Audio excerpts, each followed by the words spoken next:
Welcome, learners, to a new deep dive. Today we're jumping straight into the foundations of the digital world we all live in. We want to get past just, using the gadgets and really understand the structures underneath how modern society actually works now. Absolutely. This is fundamental stuff. We're going to decode some of those core concepts everyone talks about. You hear them all the time, right? But maybe don't fully grasp the nuances. Things like the internet's history, what makes someone a smart citizen, especially in a public administration context. Exactly. And our goal here is to give you, the listener, a bit of a shortcut. Actionable knowledge, not just buzzwords. Our main source material for this exploration comes from Professor Castellan-Vryby's introductory course, Strategie di Governare, specifically the part focusing on Lumia Digitale Ieri Oggi, the digital world, yesterday and today. And it's a great starting point, I think, especially for maybe students or listeners who aren't super technical, because it really tackles common assumptions head on. And it uses, solid evidence and historical facts to back things up. Right. And if you want to go even further after this, we should mention the Manual Elemente de IT pentru Administraia Publica. There's also the student papers on smart cities and e-governance repository for more specific research. Okay, stage set. Let's dive in. First things first. There's this constant confusion. I hear it all the time. What is the actual difference between the internet and the web? People use them interchangeably. It's probably the most basic yet most misunderstood distinction in our digital lives. Think of it like this. The internet is the underlying infrastructure. The pipes. Kind of, yeah. The global network of cables, undersea, underground, the routers, the servers, the technical rules, the protocols like TCP/IP that let data packets hop around the globe. It's the highway system, basically. Okay, the highways. So the web is... The World Wide Web is just one service that runs on top of that highway system. It's the system of hypertext links, the web pages written in HTML, the browsers we use like Chrome or Firefox to view them, the rules like HTTP. So if the internet is the road network, the web is like the cars, or maybe a specific type of traffic using those roads.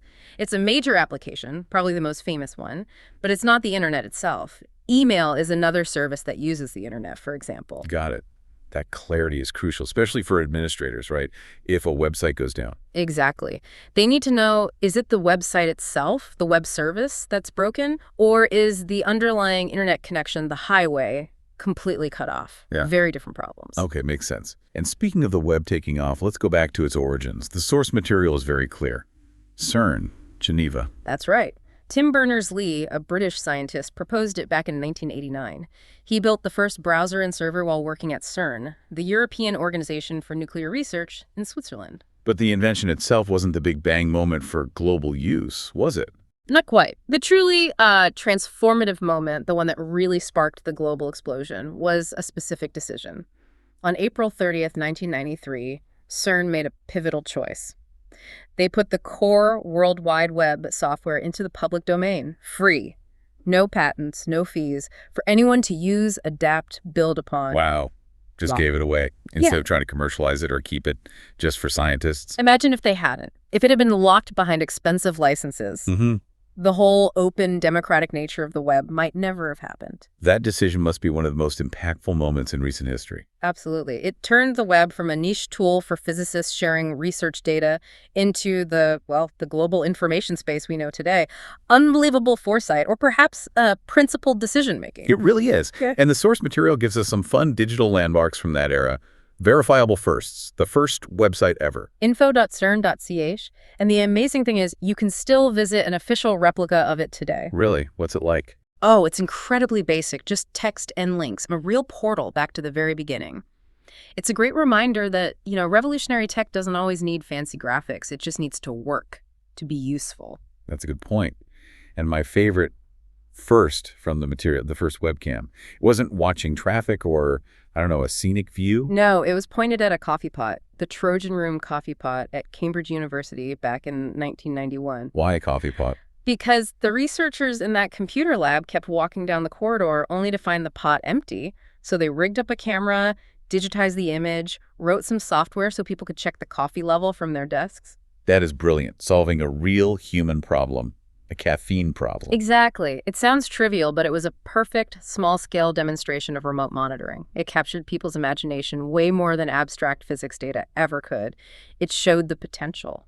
And the impact goes beyond just tech. Linguistically, too. The source confirms to Google is now officially a verb in the Oxford English Dictionary, the OED. Right. When a brand name becomes the generic term for an action like searching online that tells you something profound has shifted in culture and behavior, the technology has become utterly pervasive. It really has.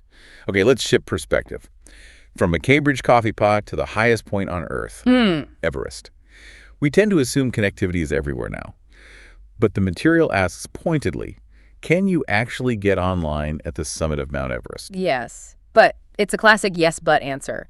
There are significant caveats. It's not like having seamless Wi-Fi in a city cafe. Okay, so what's the reality up there? Well, the sources show that connectivity definitely exists on the mountain. Base camps, major routes, they have options. I think I remember hearing about people making calls from the summit itself. That's correct. Since around 2010, climbers have managed to make 3G calls, even from the very peak, which is frankly astounding.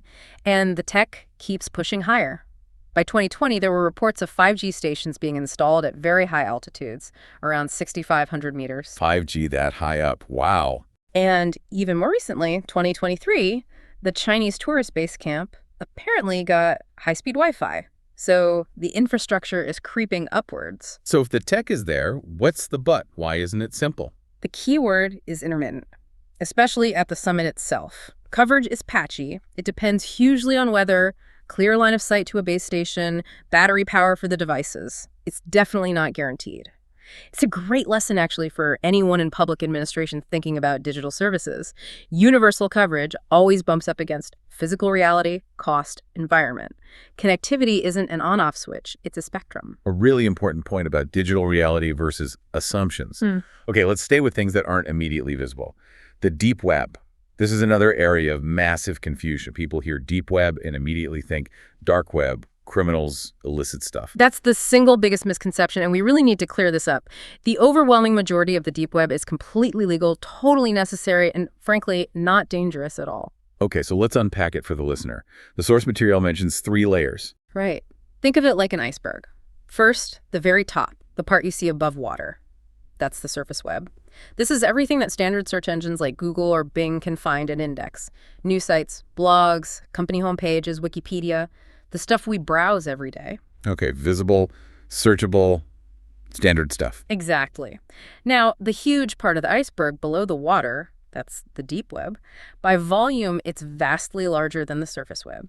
This is all the content that search engines can't access, usually because it's protected in some way, behind a password, a login screen, a paywall, or maybe it's just dynamically generated database content. Can you give some concrete examples? What's actually in this deep web? Sure. Your personal email account Google can't index the contents of your emails. Your online banking portal protected by your login. Internal corporate intranets, government databases, subscription-only academic journals, cloud storage drives, medical record systems. Okay. So basically, most of the secure, private, or personalized parts of the internet. Precisely. It's entirely legitimate, functional, and vital for privacy and security. Every time you log into almost any online service, you're accessing the deep web. It's normal. That really changes the perspective on its size and nature. So where does this scary reputation come from then? Where does the dark web fit in? Dark web is just a small, specific part of the deep web. It's a subset. The key difference is that accessing the dark web requires special software, usually anonymity networks like Tor, the onion router.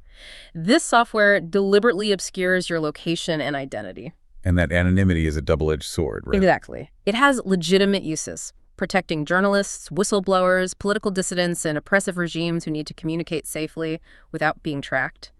But that same anonymity also makes it attractive for illegal activities, marketplaces for illicit goods, criminal forums, etc. That's where the bad reputation comes from. So the key takeaway is, deep web is huge, mostly normal and secure. Dark web is a small, anonymized corner of the deep web used for both good and bad.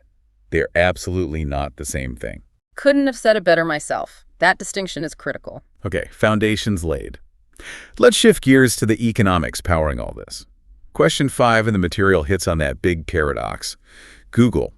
How does a company like Google become one of the most valuable in the world when most of us, don't pay them directly for search or YouTube? Right. It seems counterintuitive. The answer fundamentally is advertising, specifically the monetization of our attention and our data, the ad-supported model. So we are paying, just not with money. In essence, yes. You pay with your time, your eyeballs on ads, and crucially, with the data generated by your online behavior, what you search for, what videos you watch, which websites you visit, all within their stated privacy policies, of course. And how does that translate into billions in revenue for Alphabet, Google's parent company? The vast majority still comes from what they call Google services, that's search ads, YouTube ads, and the huge network that places ads on millions of other websites and apps. While things like Google Cloud are growing fast, advertising is still the absolute powerhouse. It's not just sticking up a banner ad, though, is it?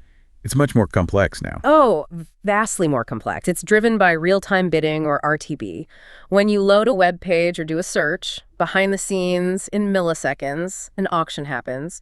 Advertisers bid automatically to show you a specific ad based on the search terms you use, the content of the page you're on, and aggregated signals about your likely demographics, interests, location, past behavior. So it's incredibly targeted. Hyper-targeted. That precision is what makes digital ads so much more valuable to advertisers than, say, a generic billboard or a TV commercial. They can reach exactly the audience they think is most likely to buy. So effectively, while we use the free services, our aggregated anonymized data becomes the product that Google sells access to for advertisers. That's a fair, if simplified, way to put it. It's the core engine of the data economy. Your data helps refine the targeting makes the ads more valuable, the ad revenue funds the free services. It's a cycle. But this raises a really interesting point for public institutions, doesn't it? If they use Facebook or YouTube for communication. They are participating in and arguably supporting this data-driven advertising ecosystem. Is that a problem? It's a tension, a big one. Administrators absolutely must understand that when they use these platforms, they're operating in an environment fundamentally designed for commercial data use, not necessarily for optimal civic engagement or public service delivery. They need very clear strategies and boundaries to ensure their public mission isn't compromised by the platform's underlying business model. Which brings us back to the idea of the institution's own channels being supreme. We'll definitely circle back to that. A really critical point. Okay, let's switch from the flow of money to the flow of data itself speed. Question 7 asks about the fastest internet connection. But the material rightly points out you can't answer that without being specific, right? Absolutely not. It's a meaningless question without context. Are we talking about fixed broadband, the cable or fiber coming into your house or office? Or are we talking about mobile internet on your phone? The leaders in those categories are often completely different countries. Okay, let's focus on the source's data for January 2025, looking specifically at fixed broadband. It compares Albania, Romania, Japan, and Canada. And surprisingly, Romania comes out ahead in that group. Yes, according to that specific data set for that time, Romania showed a median fixed download speed around 238 megabits per second, MBPs. That put it slightly ahead of Canada at roughly 232 MBPs, and Japan around 212 MBPs in that comparison. That's impressive for fixed lines. Globally, though, who leads? Consistently, Singapore tends to top the global charts for fixed broadband speeds. They've invested heavily in fiber infrastructure for years. The source also mentions Bucharest is a top 10 city globally for fixed speeds. How did Romania achieve such fast fixed connections? It's partly a story of leapfrogging, actually. In many areas, development skipped older, slower copper phone lines and went straight to deploying fiber optic cables quite extensively. That widespread fiber investment, often driven by competitive local providers, gave them a real edge in fixed broadband speeds compared to some countries still upgrading older infrastructure. But you stressed the mobile rankings are different. Why is that distinction, fixed versus mobile, so vital for government services? Because how citizens connect matters hugely for access. In many countries, especially with large rural areas or lower incomes, mobile might be the primary or only way people get online. And the country's leading mobile speed rankings are often different places, like the United Arab Emirates or Qatar frequently top those lists due to heavy 5G investment. So a government service designed, assuming everyone has fast fiber, Might be completely unusable for a citizen trying to access it over a slower, maybe less reliable mobile connection out in the countryside. E-governance strategy has to account for the reality of the national infrastructure mix. You can't just design for the capital city's speeds. Another area that changes incredibly fast is corporate value. Question 8 asks, what's the richest industry? The answer seems to shift constantly. Oh, dramatically. The source highlights this volatility perfectly. If you look just a few years ago, you'd often see energy giants, especially oil companies like Saudi Aramco, right at the very top of global market capitalization rankings. Physical resources were king. But the 2025 data mentioned points elsewhere. Completely elsewhere. The clear leader now is the IT and communications sector, information technology. And which companies are driving that? Still the tech giants. Absolutely. The very top spots in global market value are currently dominated by companies like NVIDIA, Microsoft, and Apple. What's driving them? The massive demand for artificial intelligence capabilities, which needs NVIDIA's specialized chips. The continued growth of cloud computing, where Microsoft Azure and others are huge. And premium consumer electronics and services from Apple. So the economic center of gravity has decisively shifted from oil in the ground to silicon chips, software, and data centers. That's a perfect summary. It's a monumental shift from tangible, finite resources to intangible innovation, processing power, and intellectual property. The digital economy is now the dominant force. Which means for administrators, they're not just dealing with traditional industries anymore. They're interacting with, and often reliant on, a handful of global tech behemoths that control this new core infrastructure. Precisely. And it reinforces the point about data timeliness. The source insists, always check the date of the data. Who is the richest company 6 months ago might not be today. The tech landscape moves at lightning speed. Very true. Okay, let's bring it back to the citizen experience. How do we navigate this? Starting with news. Question 4 tackles a common assumption, or maybe a flawed argument, that institutions should focus communication where the majority of people are. Acolo I majoritatea. Yes, the source material strongly warns against this logic. Just because a platform, say Facebook, has the most users does not automatically mean it's the best, most reliable, or most appropriate place for official public information or civic discourse. Majority use isn't a measure of quality or suitability. Looking back, the data showed that in Romania around 2019, Facebook was the main gateway for news for something like 68% of the online population. It was hugely dominant then. It certainly was, but the key word there is then.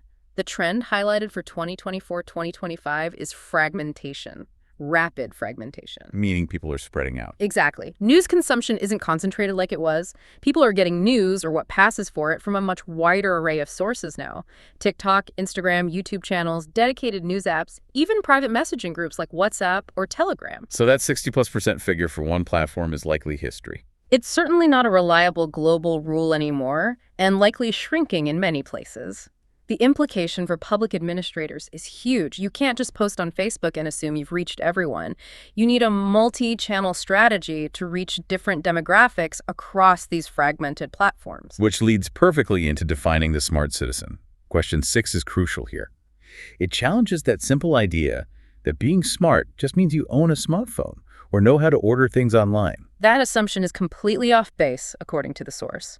The correct definition of a citoyen smart, a smart citizen, isn't about gadget ownership at all. It's about having digital education and, critically, digital competencies. So skills and understanding, not just usage. Precisely. Just because someone can tap an app to order pizza doesn't mean they understand online safety, can spot disinformation, or know how their data is being used. Those are the skills that make someone digitally smart in a civic sense. Okay, so what are these essential competencies?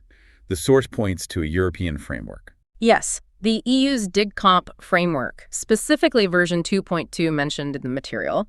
It outlines 5 core competency areas. This is really vital for public administration folks to understand. Let's break them down. What's the first area? Number 1 is information and data literacy. This is fundamental. It means being able to find, navigate, filter, critically evaluate, and manage digital data, information, and content. So not just consuming, but questioning. Checking sources, spotting bias. Exactly that. It directly counters the news from Facebook problem. A digitally literate citizen asks, is this credible? Who benefits from me believing this? Okay, crucial. What's number 2? Communication and collaboration. This covers using digital technologies to interact, share information, participate in society, collaborate with others, and manage your digital identity. Understanding netiquette, choosing the right tool for the right message, formal email versus informal chat. Makes sense. Number 3. Digital content creation. This isn't just for artists or programmers. It includes creating and editing content, maybe text, images, video, understanding copyright and licenses, and even basic programming or modifiable settings. This is important for things like co-creating solutions with government. Right. Getting involved. Number 4 sounds critical. Safety. Hugely critical. This covers protecting devices, protecting personal data and privacy, understanding security threats like phishing or malware, protecting your health and well-being online, cyberbullying, addiction, and safeguarding the environment, e-waste. Yeah. Knowing about strong passwords, two-factor authentication, 2FA, basic digital self-defense. And the 5th competency. Problem solving. This is about identifying needs and problems and then using digital tools and knowledge to solve them. It includes solving technical glitches, creatively using technology, identifying gaps in your own digital competence, and importantly now, understanding and interacting with artificial intelligence. AI. And the source material has a very specific instruction here, doesn't it, about how we should view AI. Yes, and it's a really important nuance. We must view AI primarily as an assistant, not merely as a tool or an instrument. What's the difference? Assistant versus tool. Why does that matter? Think about it. A tool, like a hammer or a calculator, just does a specific task when you apply it directly. You are fully in control, it just executes.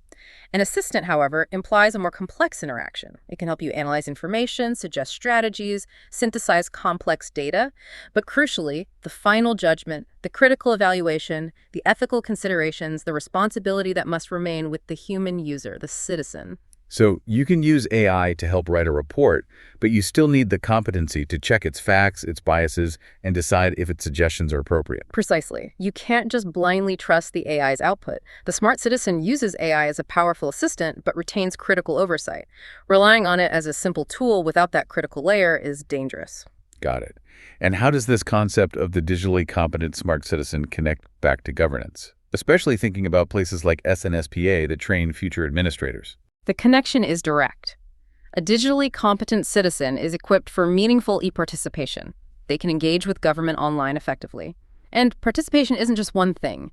There's a hierarchy often taught in public admin, starting with basic information access, government publishing online, moving up to consultation, asking for citizen feedback on plans, and ideally reaching co-decision or co-creation, where citizens actively partner in designing policy or services. So SNSPA needs to train administrators not just to use digital tools, but to design systems that enable these levels of participation for competent citizens. Exactly. It's about building secure, accessible, trustworthy channels that facilitate genuine engagement, leveraging the competencies citizens hopefully possess or are developing. Okay, staying with institutions. Question 9 tackles their presence on social media. Is it actually appropriate for, say, a ministry or a city council to have an official Facebook page or Twitter account? The source material says yes, it can be appropriate, even necessary for reaching citizens where they are, but, and it's a big but, only under very strict conditions and with a clear understanding of its role. So it's a qualified yes. What are the essential ground rules? The source mentions 3 best practices. Yes, 3 non-negotiables, really. First is site supremacy. Meaning the institution's official website must always remain the primary authoritative source of truth. For official documents, legal acts, comprehensive information, archiving, and ensuring accessibility standards. Social media is secondary. It's a channel for distribution, dialogue, pointing people back to the official site. So you can't just announce a new regulation via a tweet and call it done? Absolutely not. That would fail on transparency, legal validity, and archival grounds. The website is the bedrock. Rule number 2, mandatory policies. Institutions must have clear public policies for how they use social media. This includes moderation policies, how they handle hate speech, spam, disinformation abuse, and equally important, archiving policies. Archiving social media posts. Because institutional communication, even on Facebook, is potentially a public record. It needs to be preserved for transparency, accountability, historical research. You can't just delete posts when they become inconvenient. And regulations are catching up here too, right? You mentioned the DSA. Yes. The EU's Digital Services Act, coming into full force around 2025, incorporates things like the Code of Practice on Disinformation. This puts more responsibility on platforms and on institutional users to manage content responsibly. Having clear internal policies for moderation and archiving becomes even more crucial under this regime. Okay, site supremacy, mandatory policies. What's the third rule? Security and data protection. This is paramount. Institutions need ironclad procedures for managing their social media accounts. That means strong, unique passwords, mandatory two-factor authentication, 2FA for anyone with posting or admin rights, strict control over who has access, regular reviews of permissions. They need to follow national cybersecurity guidance, like from DNSC in Romania, Directoratul Național de Securitate Cibernetică, for example. Because if the official account gets hacked, It's a disaster for public trust.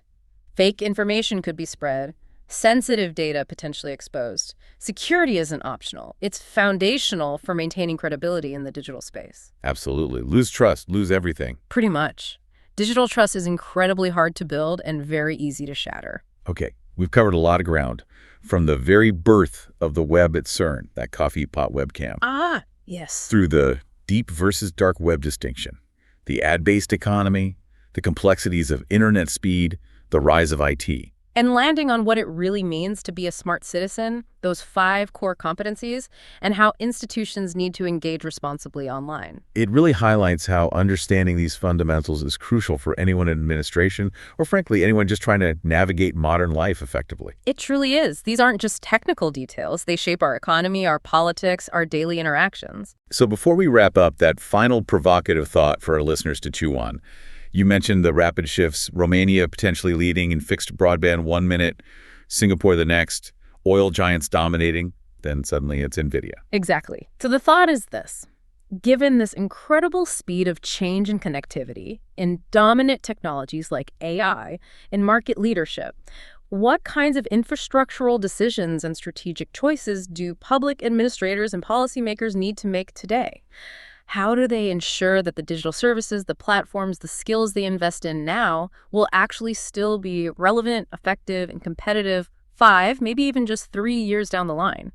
Planning for yesterday's speed is a recipe for failure. That's a really challenging question, especially with AI evolving so fast, as you said, as an assistant. How do you plan infrastructure and skills for something changing month by month? That's the multi-billion-dollar question for governments everywhere right now. No easy answers. Indeed, something for all of us to think about. And just a reminder to everyone listening, interesting link here about today's discussion can be found in the description to Mejo. Thank you so much for taking this deep dive with us today. We hope it provides some valuable insights. Please do give a like if you found this useful, and subscribe to the Smart-EDU Hub channel. That way, you'll stay connected with the electronic news and insights necessary for all smart citizens today. Stay smart key, Smart-EDU Hub.